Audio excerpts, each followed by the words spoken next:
We've also got Jerry Seib, who's going to help us answer the question, how could the crisis in Ukraine potentially redefine the rest of the Obama administration? Jerry, thanks for joining us today. Happy to be with you.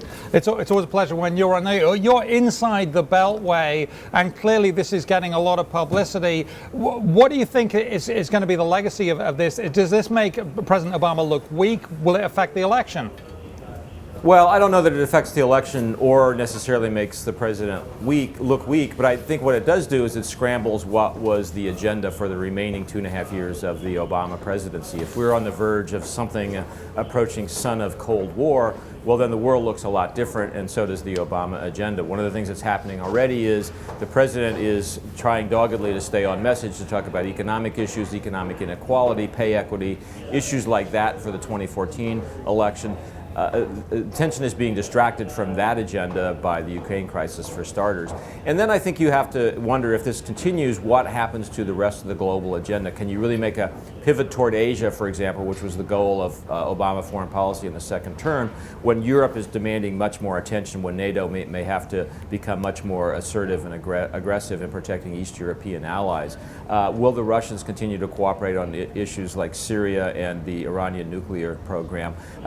One of the Obama dreams for the rest of the administration was to go further on nuclear arms reductions with the Russians. Well, that doesn't seem quite so likely now as it did just a couple of months ago. So yeah. I think in many ways this scrambles the agenda and changes the map. Yeah, scrambling the agenda is a bit of a problem. And we know that the NATO has ratcheted up its presence in the Baltic and the Mediterranean, doing flyovers to keep things measured, but very much a presence. What a lot of people forget, I think, is that unlike Russia, NATO is largely the U.S., but they still have there are a lot of allies in there that all have to be placated. That to what extent is that going to be a problem? Trying to get NATO to speak with at least a similar voice. One voice, I think, will be impossible. Yeah, well, I think that it is an issue, but I believe what NATO is going to be about right now is not really doing things militarily to try to stand down Russia, to intimidate Vladimir Putin, because there's, as President Obama said as recently as yesterday, there's not really a military solution to the conflict with Russia over Ukraine.